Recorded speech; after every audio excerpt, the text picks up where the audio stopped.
ایک دوست کی جانب سے یہ سوال آیا کہ انگلیاں چٹخانا کیسا ہے؟ تو حضرات علماء اکرام نے ابن ماجہ شریف کی حدیث کے حوالے سے یہ بات ذکر فرمائی ہے کہ اللہ کے پیارے رسول صلی اللہ علیہ وسلم نے ارشاد فرمایا لا تفرق اصابعک وانت تصلی، یعنی نماز پڑھتے ہوئے انگلیاں نہ چٹخاؤ۔ اسی بنا پر حضرات مفتیان کرام نے، علماء کرام نے یہ فرمایا کہ نماز پڑھتے ہوئے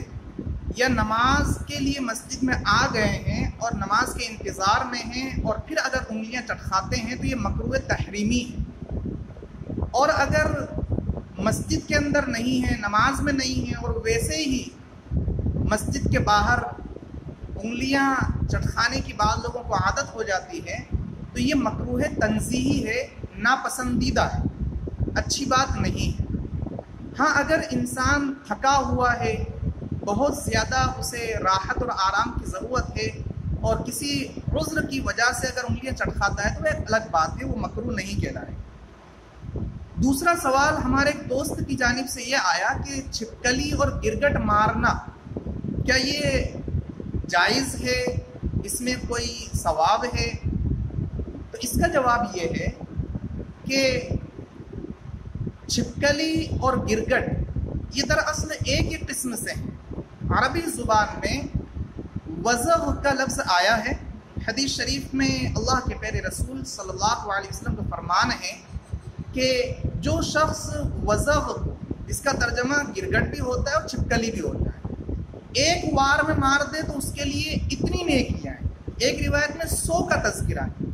دوسرے وار میں دوسری ضرب میں مارے تو اس سے کم نیکی ہے، تیسری ضرب میں تیسرے وار میں مارے تو اس سے کم نیکی ہے۔ غرض یہ کہ جتنی ضرب زیادہ ہوتی چلی جائیں گی، جتنے وار زیادہ ہوتے چلے جائیں گے، نیکیاں کم ہوتی چلی جائیں گی۔ اور اس کو مارنے کی وجہ یہ ہے کہ حضرت ابراہیم علیہ السلام کے لیے جب آگ تیار کی گئی تو باقی سب جتنے بھی جانور ہیں وہ تو آگ بجھانے کی کوشش کر رہے تھے، لیکن یہ جو وزغ ہے جس کا ترجمہ چھپکلی اور گرگٹ ہوتا ہے تو یہ آگ کو اور بھڑکانے کی کوشش کر رہے تھے، یعنی کہ اس میں پھونک مار رہے تھے۔ تو اس وجہ سے گرگٹ کو اور چھپکلی کو مارنا صرف جائز ہی نہیں ہے بلکہ پسندیدہ ہے۔ بلکہ حضرت عائشہ صدیقہ رضی اللہ تعالیٰ عنہ کے بارے میں تو ابن ماجہ کی حدیث سے معلوم ہوتا ہے کہ ان کے پاس ایک نیزہ تھا، ایک برچھا تھا، تو کسی نے پوچھا کہ یہ کیوں رکھا ہے؟ تو آپ نے فرمایا کہ چھپکلیاں مارنے کے لیے۔ چھپکلیوں میں زہر بھی ہوتا ہے، بسا اوقات وہ کھانے پینے کے برتن میں اور کھانے پینے کے سامان میں گر جاتی ہیں، وہ سامان خراب ہو جاتے ہیں، زہریلے ہو جاتے ہیں، انسانوں کے مرنے کا اندیشہ ہے۔ گویا کہ یہ موذی جانور ہے، تکلیف دہ جانور ہے، اس لیے اس کو مارنے میں کسی قسم کا کوئی حرج نہیں ہے بلکہ مارنا چاہیے۔ تیسرا سوال ایک دوست نے یہ کیا کہ جس برتن میں کھانا کھایا کیا اسی میں ہاتھ دھو سکتے ہیں؟ تو اس کا جواب یہ ہے کہ کھانا کھانے سے پہلے اور کھانا کھانے کے بعد ہاتھ دھونا یہ سنت ہے، لیکن کھانا کھانے کے بعد اسی برتن میں ہاتھ دھو سکتے ہیں نہیں دھو سکتے ہیں؟ تو اس سلسلے میں حضرات علماء نے یہ بات ذکر فرمائی ہے کہ اسی برتن میں ہاتھ دھونا جائز ہے، مکروہ تو نہیں ہے،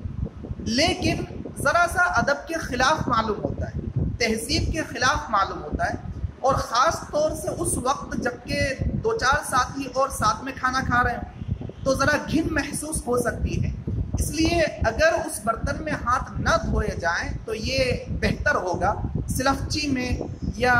واش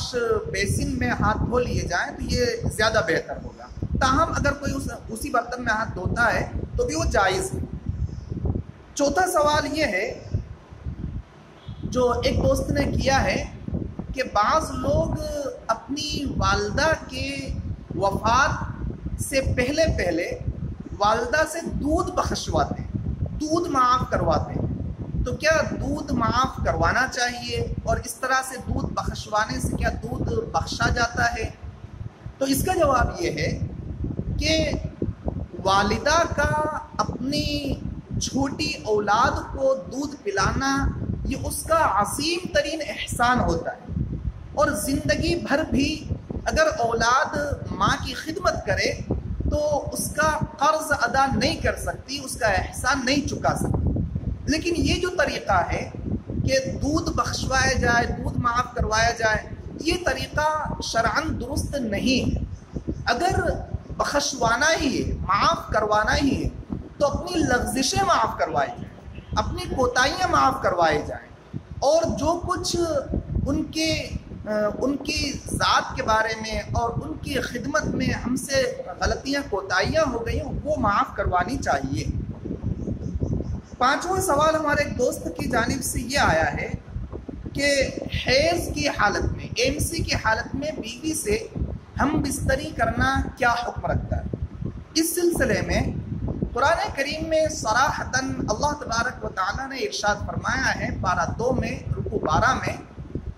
کہ یہ لوگ آپ سے حالت حیض کے بارے میں سوال کرتے ہیں کہ اس میں ہم بستری کرنا کیسا ہے، تو نبی جی آپ فرما دیجئے کہ وہ گندگی ہے، لہٰذا تم عورتوں سے حالت حیض میں، MC کی حالت میں ان سے دور رہو، یعنی کہ ان سے ہم بستری نہ کرو۔ لہٰذا حیض کی حالت میں بیوی سے ہم بستری کرنا یہ حرام ہے، اپنے آپ کو ہم بستری کرنے سے حیض کی حالت میں روکنا چاہیے۔ یہ 5 سوالات کے جوابات ہم نے آپ کو اس پہلے سیشن میں دیے ہیں۔ اللہ تبارک و تعالیٰ سے دعا ہے کہ اللہ تعالیٰ ہم کو شریعت کے مطابق زندگی گزارنے کی توفیق عطا فرمائے، اور آپ کا جو سوال ہو ہمیں واٹس ایپ پر آپ پہنچائیں، یا ہے کہ نیچے کمنٹ باکس میں آپ ذکر کریں، انشاءاللہ اس کا جواب دینے کی ہم قرآن و حدیث کی روشنی میں کوشش کریں گے۔ وآخر دعوانا الحمدللہ رب العالمین۔